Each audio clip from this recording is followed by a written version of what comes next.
Good day and welcome back to another DBZ Dokkan Metal video. In this video we're going to be taking a look at, well, basically the boost, or how big the boost is, to the 3rd anniversary units from this nice little kind of coin collecting campaign.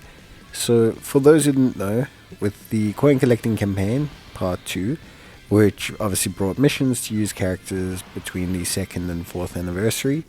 Obviously the 3rd and 4th anniversary LRs, being the SS4s and obviously the Vegeta and Gogeta, all kind of got given this big boost. And now the question is, how big a boost? Well, the boost is pretty impressive.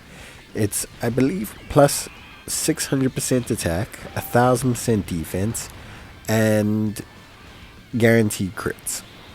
And you can kind of see that in action. Obviously, you're looking at the 3rd year LRs. A big, component of them is how big their defense is now. I think they both sit with 1.5 million. It's very, very large compared to what it was before.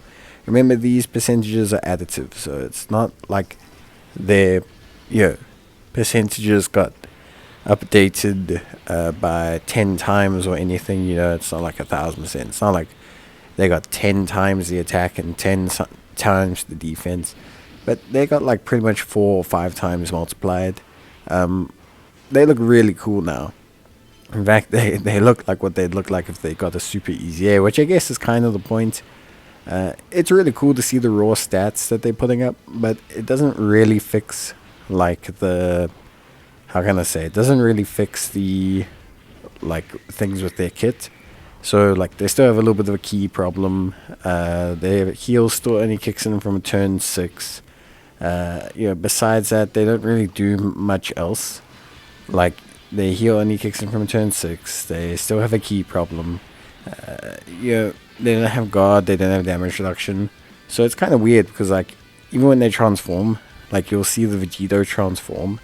And you finally get Vegeta out after they incinerate every boss now, by the way. So it is really cool, in a way, to have them just basically kind of turn every boss into butter, because they're doing 30 million crits guaranteed. But the thing is they don't have anything else. So you'll see the Vegeta, even with 1.7 million defense or something when he's transformed and 30% damage reduction, still take 900k from Gogeta's super, which is just weird. But it's one of those things where it just shows raw stats now aren't enough for a unit to just, especially defense, raw defense almost means nothing now. It's a lot of the reason as to why they've given so many units these small increments of damage reduction. I think it shows a lot, actually, how much damage reduction is playing a role in the defensive calculations, because you'll see these units, now you're gonna see Vegeta transformed way stronger. He's gonna take quite a lot of damage from the super, and he's got 1.7 million defense and 30% damage reduction. So he's not got stuff going on. So he's got type disadvantage either. You just do take damage now. So that's the one thing I will say that is pretty crazy. But besides that, they're really fun. I think it's a really cool idea. I think it is really awesome. I think it shows as well how bad the power creep has gotten over the last 2 years. Because these guys were, look, they easy aid, I think 2 anniversaries ago. It's not they were, they were good easy A's. I won't say they were amazing, but they were usable.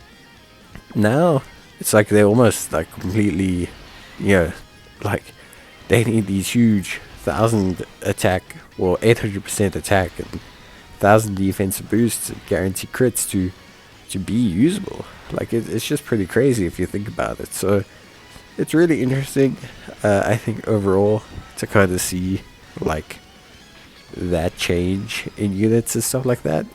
But I think, for me, it just shows a lot about how different kits now, I think it shows a lot how God and defense and damage reduction and all these things and evasion are all like being required to mix to actually be effective, because it just, yeah, it feels like units just aren't really. It shows that like super attacks can just catch out crazy units, but damage wise these guys are awesome. And I mean, it's not like they're bad defensively at all. They handle normals and super attacks from like type advantage and stuff perfectly fine. They're really cool. Like, I think this boost is really awesome. I'm not complaining about it in any way, shape, or form. I just think it shows that even like raw stat boosts aren't just the answer to certain units. And that shows why EZAs need to be so like thoughtfully, put out and put together. I think it's just very interesting. But yeah, all in all, gotta be honest, it's really cool to see them hit such numbers. I'll take a look at the SS4s because that'll also be really, really cool to see. But yeah, I think overall it's really cool, and I think this was a great idea, and I hope that they continue to consider stuff like this, at least temporarily, to allow you to complete hard content with some of your older units. It saves them not having to do a super easy A. These guys are a ton of fun to use. If you do have them, you can use them to clear a whole bunch of content, by the way. Like, this works in every single stage, so it's really cool. And yeah, like, I don't see a reason as to why not to enjoy it. So from me, I think it's really awesome. I hope you guys enjoy it too. And yeah, besides that, I will see you guys in the next one. Bye.